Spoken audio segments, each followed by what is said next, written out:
BEEX project is a no-profit foundation about visual art and photography. If you want to help us, just drop a donation on buymeacoffee.com/BerlinExplorer. So, welcome to this 50 minutes of experience, and today I'm with Iain Fuller from England, and welcome. Thank you very much. It's good to be here. Yeah, it's really nice to have you too. And so, as you know, I will love if you can introduce a bit of yourself, and then we can go dive deep in your picture. Yeah, my name's Iain. I'm from a city called Winchester in England. It's about an hour and a half south of London. And I'm a graphic designer. And I've been shooting Lomo cameras since about 1999. So quite a while now. Cool. So, and as a graphic designer, this is a particular situation because I also was a graphic designer, and then I approached to the photography during a photo shooting for a client. And then from that moment, I started to take picture every day. Yeah. How did it work for you? It was the same. I mean, I had my day job where I just do all sorts of design from business cards to posters, that sort of normal graphic design stuff. But in my spare time, I just wanted to go out and shoot everything with a camera. And I discovered the Lomo LCA, and it was just a perfect tool because it's so small, you can take it everywhere. And also the ethos behind it, all the rules, don't think, just shoot. It was all about experimentation. So I just jumped straight in as soon as I discovered that camera. So we can say your soul as a graphic designer is totally in your picture, because your picture are full of double exposition, full of this color, are really powerful, and even sometimes a bit acid, we can say, no? Yes. So, and I see in your portfolio there are a lot of pictures made only with the Lomo LCA. Yeah. So, and I asked to myself, did you use only this camera? Pretty much, yeah. I use it it's great as an experimental tool. I never really got around to learning the proper rules of photography, so I never felt quite at home with digital camera, and I use much more just instinct, intuition, and pure chance to make my photos. So it's much more of an experimental tool for me. Yeah, I can imagine, because then probably you move on in your work, in your main work as a graphic designer. All of this inspiration you take from, no? Yeah. I mean, in my day job, I have kind of set boundaries, and you have deadlines and parameters which you have to work within. But with the Lomo camera, there's nothing. There's no rules, and so it was a kind of escape from my normal regimented, rigid kind of the way I have to work. It was just a complete opposite to that, which is why I think I gravitated towards that camera. And have you ever did something combined your photography with the graphic design? Yeah, I've used my photos wherever I can. It depends on the project. I mean, where the project calls for, doesn't need, pin sharp, accurate images. If you need something a bit more abstract or a bit more fanciful, a bit more experimental, I always try and use my own photos for sure. Yeah, I see that you do it a lot of picture. Or I can imagine, I don't know, it's more a collection during the year, maybe, probably. Yes, for sure. So I was asking to myself, if have you ever thought about to make something with your picture? I mean, something more than just taking the picture and uploading. Yeah, I mean, I started. If you did also, it's the question. Yeah, I started doing Lomo walls, where I just combine the pictures and pick out colors and try and just make a collage. So yeah, I've kind of done, that's one of the avenues I've explored. But other than that, I actually, the double exposures for me, they're kind of instant art rather than, because I'm not very good at painting, and a lot of stuff takes too long. So that's how I express myself really, through those double exposures. That's my medium, if you like. And just to ask you, how does it work? I mean, you shoot.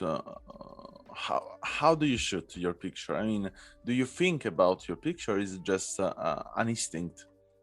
It's more of an instinct. I mean, sometimes over the years, I've learned which angles work, which things I can shoot, which things work good together. So you'll see a lot of sunsets in my work, in my pictures. I found that if I shoot sunsets, I'll shoot a whole roll of sunsets, and then I'll rewind the film and then start shooting over the top. And when I shoot the second layer, I usually put my camera on the ground, because then the lower half of the frame will have the sunset, and then the top half of the frame will punch out the second layer. So I've learned that those two combinations work really well together. So I kind of use that. But in answer to your question, it's often pure chance and intuition and just luck. There's a lot of luck involved. Yeah. So you use so usually I see most of your picture in double exposure. So I asked to myself if you shoot first the roll and then you go back, or you in the same moment shoot on the same frame. How does it work that usually? I do both of those. It depends, because on the new LCAs, they have the multiple exposure button. So yeah, you can just, for example, I'll shoot some flowers. If I see some bright orange flowers, I'll snap those, then I'll press the MX button and it doesn't advance the film. So then I'll find something else to shoot over the top of it. So those double exposures are in the moment. They're just one after the other. But then the other way is when I'll shoot a whole roll and then I rewind it, and then shoot again over the top. So I use those two methods. Yes, it's really interesting, your work. I was watching, because that, I mean, in a way you have to be also, or I don't want to say lucky, but you have to pay attention to what is around you when you want to shoot on the same frame. So then Sure. in a way, sure. Yeah, it's instinct, but also is a probably perspective of composition, we can say, you know? Yeah. And have you ever and did you do just the scanning of the film you have, or you also work a bit on I don't know, Lightroom in post-production, or even something to make on the picture more? Generally, that's how it's. That it's all done in camera. I get the photos developed by a lab, and they then send me the scans, and I'll sometimes tweak the curves in Photoshop because sometimes the original is a bit dull. So I try and avoid using Photoshop too much. But yeah, for sure, I'll just tweak it to punch things out a little bit here and there. The shots I enjoy most are when I don't have to do anything. What you see is what you get. Some of those shots, they're the best ones, when it comes out of the camera like that, and it's like, wow, yeah, that worked.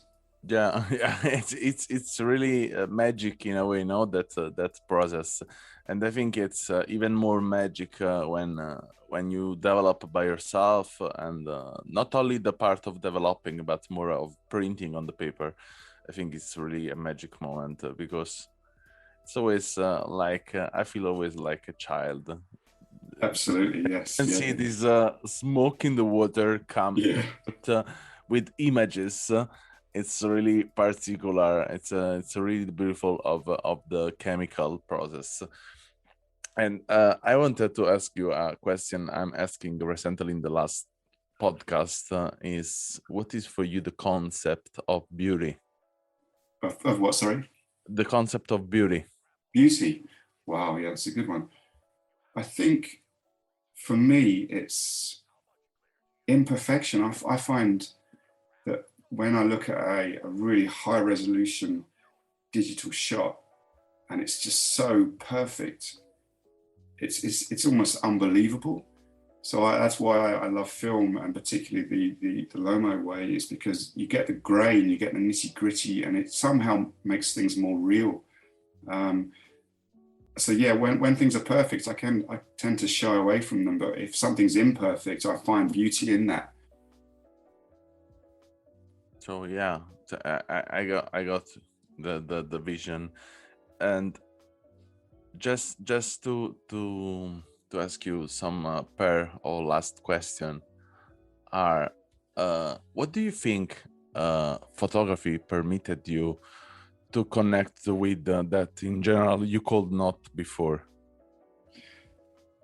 It's the community. I mean, the Lomo community is amazing. I mean, if you're on your own, shooting on your own, yeah, you can go so far, but then the inspiration I get from other Lomography people who shoot Lomo is amazing. I'm always seeing photos that I just store in the back of my head and use as inspiration, and then that leads me in a different way to what I may have gone before.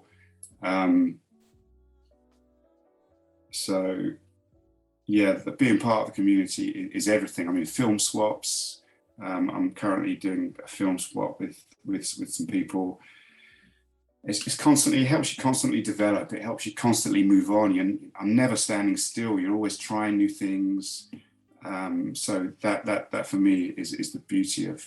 Yeah, it's really interesting that I didn't know about the swapping out picture. I did for some years postcard swapping a lot. Yes, yeah. The word and this is so crazy and amazing at the same time, because you get in touch the people you will never get in touch in your life, because probably they live 1,000 kilometers far away from you, and you get in touch with them, and you can in a way touch what they touched, and also read the person through the writing style, and the style of what they choose, the taste of graphic, Yeah. And this is so amazing. And recently I was talking about swapping pictures, and I think in a way, I mean, I did it because in my way I did it, but unconsciously. Yes. Some years ago, I was traveling a lot, and I was always with me. I had this big pack of photography printed, and I was usually print them as a postcard, writing, I don't know, some thoughts or some indication stuff I was writing in the bus, in the train, and then I was putting this postcard in the mail letter of people I didn't know. So where I was passing, just I put this stuff inside, no? Completely random. Completely random. Right. And completely random, I got in touch. I met some people in other countries. They got a postcard from my picture from someone I didn't know. This was the funny part, the connection you can create with someone without knowing that you're creating a connection.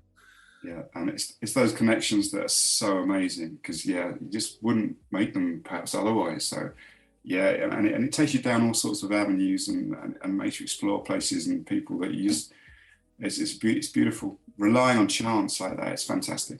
Yeah, that's also something I will love to make it with this project, starting to make exchanging or sending pictures, Yeah, not only digitally but more physically. It's something I appreciate a lot. And if you are not far away from London, there is a really beautiful collective of photographers. Their name is Photocopy Club. Right. And they do it so interesting stuff in this way. So they ask worldwide, always this open call. They do it not every year, but almost. And they ask to the people to print down with as a photocopy in the picture and to send to them. And then they take these pictures and they paste the pictures everywhere in the galleries. And it's so cool that it's really cool. You have to see. And Last question. What do you think it's not here in the experience of photography, and you will love to, in a way, dream that come to our vision of life? There is something you think is not there? I think it's become so disposable, isn't it, photography now, with people having cameras on their phones. It kind of loses a bit of meaning, because you just, and this is often said by people who shoot film, you just take a bit more care when you're shooting film. And because it's not just something you take and just then it goes on your phone and you never look at it again. I find that I'm constantly looking at my photos, and every photo, I know exactly where I took it. And so it's an instant memory. And it just somehow has more importance. It has more meaning. And that's why I love film so much. So, yeah, just. I think yeah, it's in generally, yeah, but I don't know. For me, it doesn't happen. That I mean, I'm really sad, for example, that I lost a lot of picture digitally, but even also analog picture, and a lot of picture I shooted with my phone. There was period that I was in these travels and had no place where to buy film. I had no place where to buy batteries for my digital camera, and or I had not the charger with me, and I had only the phone. And I shooted this picture, and I remember this picture like I did yesterday. And yeah, in a way, depends. I think the meaning born in the moment we give meaning to our life, and doesn't matter if we do it digitally or physically. It doesn't matter if we drink a coffee of $20 or 50 cents. It's important the way we do it something, and the way we get in touch with ourselves, and not I mean, yeah, for sure, it's when you buy a film and costs $10 and you shoot a picture with your phone, that you have not to forget that to buy the phone probably you spent 200 or $1,000. But the point is, yeah, for sure, this help the analog part, because it take more time, but also the process to get in touch with the digital file take time. I mean, you can see there directly when you shoot it, but take a lot of time to really see the picture you did. Yeah. I mean, has to pass enough time to forget the moment, to get in touch again and see, oh, this was this moment. Oh, and there is these things I never saw before. And so I think the meaning come always after a lot of time we forget about something, and then there is a real meaning. For sure. So it was nice to meet you and see you, and I hope that people can look at your double exposure and film collection and swapping with you. Yeah. And if anyone wants to see the work of Iain, can see the link in the description, as always I say. And you can also send a voice message if you want to get in touch with him directly from a link in the last part of the description. And thank you again for your time and your presence. Thanks for having me. It's been great to talk to you. Thanks for listening to our podcast. Learn more about our project at allmylinks.com/Berlin Explorer, or visit our Instagram and follow Berlin Explorer Project.